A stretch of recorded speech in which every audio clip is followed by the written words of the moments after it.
Herkese Tatlı Sanatı Mutfağı kanalımdan merhabalar. Bugün sizler için Hindistan cevizli, beyaz çikolatalı, tarçınlı muhteşem kurabiye tarifim var. Bu tarifi mutlaka deneyin. Fazla vakit harcamadan hemen bu lezzetli tatlı kurabiye tarifime başlayalım. Öncelikle uygun bir kabımızın içerisine 2 adet yumurtamızı kıralım. 1 çay bardağı toz şekerimizi ekleyelim. 1 paket toz vanilyamızı ekleyelim. 1 paket toz vanilya 5 gramdır. 1 çay bardağı 125 mililitre ölçüsünde. Bu malzemelerimizi mikserle çırpalım. Bu aşamayı lütfen atlamayalım. Rengi açılana kadar çırpıyoruz. Pürüzsüz bir hamur kıvamı ve kıvamlı bir hamur olması için çırpmamız çok önemli. Rengi bu şekilde açık renk olana kadar çırpıyoruz. 1 çay bardağı sıvı yağ ekliyorum. Yarım çay bardağından biraz az olacak şekilde Hindistan cevizi ekliyorum. 1 çay kaşığı hamur kabartma tozu ekliyorum. Ve 1 çay kaşığı toz tarçın ilave ediyorum.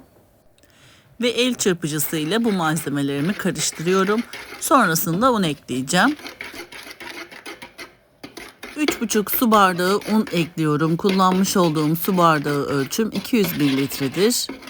Vermiş olduğum ölçüler tam ölçülerdir ama bazen yumurtanın büyüklüğü küçüklüğüne göre unun miktarı değişkenlik gösterebilir. Bazen unun markasına göre de değişkenlik gösterebiliyor bu durum. O yüzden unumuzu eklerken kontrollü bir şekilde ekleyelim. Ben tam 3,5 su bardağı un kullandım. İstediğim kıvamdaydı. Şimdi sizler de yakından kıvamını gördüğünüz zaman fikir edinmiş olabilirsiniz. Hamurumuzu elimizde güzelce yoğuralım. Sadece kıvam aldıktan sonra yoğurma işlemini bırakalım. Çünkü sıvı yağlı kurabiye hamurları çok fazla yoğrulmaya gelmez. Fazla yoğurursanız eğer yağını salar ve istediğimiz kıvamı elde edemeyiz. Bu da en önemli püf noktalarından bir tanesi. Sıvı yağlı kurabiyelerde buna mutlaka dikkat edelim. Kurabiye hamurumuzu oluşturduktan sonra iç dolgusunu hazırlamaya başlayabiliriz. 1 çay bardağı sütümüzü ekleyelim. Yarım çay bardağından biraz az olacak şekilde toz şekeri ekleyelim. 1 su bardağı Hindistan cevizi ekleyelim ve karıştıralım. Ben bu malzeme ölçüleriyle iç dolgumu hazırladım ama yetmediği için tekrardan aynı şekilde 1 su bardağı Hindistan cevizi, 1 çay bardağı süt ve yarım çay bardağından az olacak şekilde toz şekeri ekledim. Yani 2 ölçek olarak düşünebilirsiniz. 2 su bardağı Hindistan cevizi, 2 çay bardağı süt ve yarım çay bardağı toz şekerini karıştırıp bu malzemelerle iç dolgunuzu hazırlayabilirsiniz. Bir de bir tane yumurta akı ekliyoruz bu karışımımıza. Karıştırıyoruz. Toplamda 2 adet yumurta akı eklemiş oldum. Yazılı olarak açıklama kısmına da malzemeleri yazacağım. Oradan da bakıp yapabilirsiniz. Bu malzemelerimizi karıştıralım ve iç dolgumuz hazır. Hemen kurabiyemize şekil vermeye başlayabiliriz. 2 yağlı kağıdın arasına kurabiye hamurumuzu alalım ve çok ince bir şekilde kurabiye hamurumuzu merdane yardımıyla açalım. Bu aşamaları çok hızlı bir şekilde geçtim ama her aşamasını görmek isteyen kıymetli takipçilerim için her aşamasını özenle sizler için çekip gösteriyorum. Sıkılmamanız adına da hızlandırarak sizlerle tüm aşamalarını paylaşmaya çalışıyorum.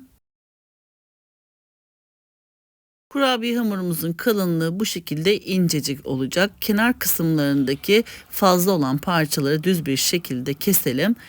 Her tarafını düz bir şekilde kestikten sonra şekil vermeye başlayalım. Kurabiye hamurumuzun en üst kısmına iç dolgumuzdan kaşık yardımıyla sürelim.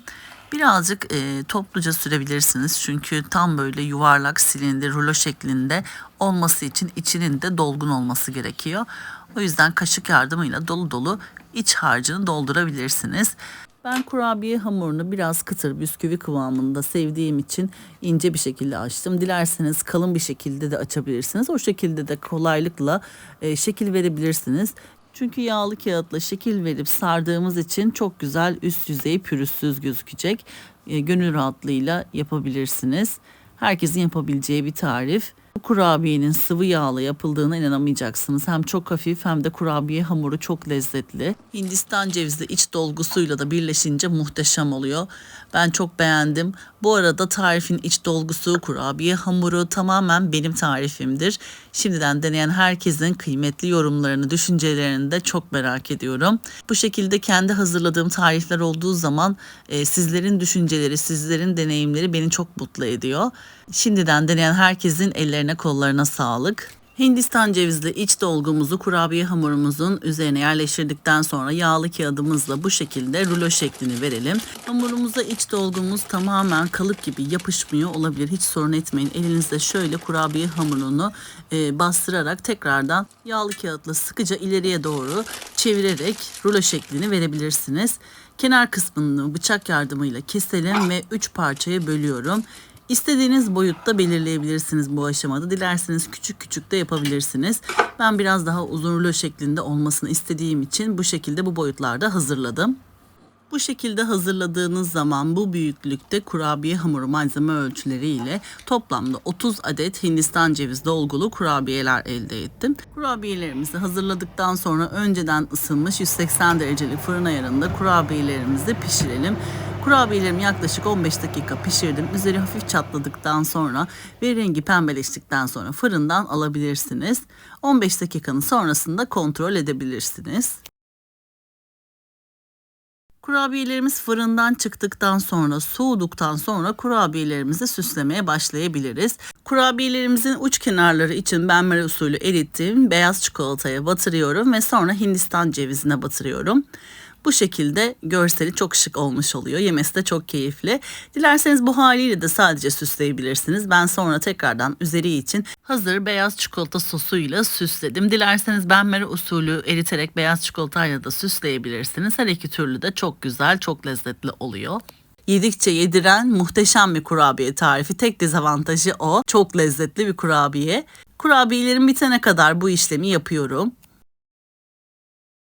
Kurabiyelerimizin üzeri için benmari usulü eritilmiş beyaz çikolata veya beyaz çikolatalı sosla üzerinde çizgiler oluşturalım.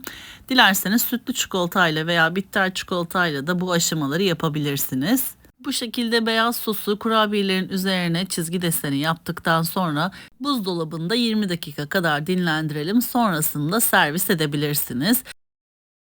Ben şimdi sunum tabağıma kurabiyelerimi dizdim. Sizlere yakından iç dokusunu, kıyırlığını göstermek istiyorum. Mis gibi Hindistan cevizi kokulu olan tarçınlı, muhteşem lezzetli kurabiye hamuruyla bu uyuma bayılacaksınız. Şimdiden herkesin ellerine kollarına sağlık. Sizler yakından kurabiyenin iç dokusunu, kıyırlığını izlerken ben de sizler için küçük bir hatırlatmada bulunmak istiyorum.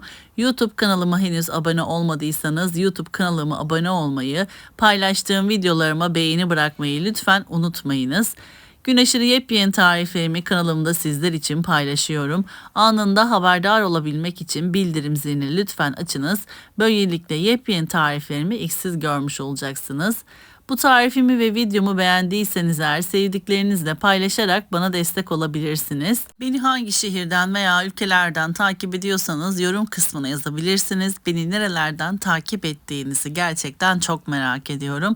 Böylelikle sohbet etmiş oluruz. Şimdiden tüm destekleriniz için hepinize çok teşekkür ediyorum. Tarifimi denedikten sonra da yoruma sizin düşüncelerinizi sabırsızlıkla bekliyor olacağım. Bir sonraki yepyeni tarifimde tekrardan sizlerle görüşmek üzere. O zamana kadar kendinize çok iyi bakın. Hoşça kalın.